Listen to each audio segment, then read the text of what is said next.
Hello everyone, সবাই কেমন আছো? আশা করি সবাই খুব ভালো আছো। তো আমার বাবা বড়কাচারি মন্দিরে মানত ছিল। বাবার পুকুরে স্নান করার পর আমি দণ্ডি কাটতে কাটতে মন্দিরের দিকে যাচ্ছি। আর মন্দিরে সেদিন একটু ভিড়টা কমই ছিল, আমরা রবিবার দেখে গিয়েছিলাম, যেহেতু আমার বরের অফিস ছুটি থাকে। তো বেলার দিকে কিন্তু ভক্তদের ভিড় অনেকটাই বাড়ছিল। আমাদের ততক্ষণে পুজো দেওয়া হয়ে গেছিলো, আর বাবুকে দেখেছো কি সুন্দর সাজিয়ে দিয়েছে। আর এখন আমরা মন্দিরে চলে এসেছি, পুজো দেওয়া হয়ে গেছে।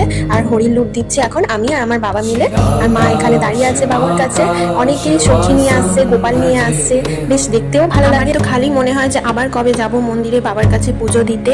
আর আমার সত্যি কথা বলতে আমার ওখানে যেতে খুব খুব ভালো লাগে। এই ব্যাগ বা হাতে দিতে বলছে বাতাসা, কারণ নিচে বলে গুড়িয়ে যাচ্ছে আর বৃষ্টির টাইম, পুরো বাতাসাগুলো নরম হয়ে যাচ্ছে।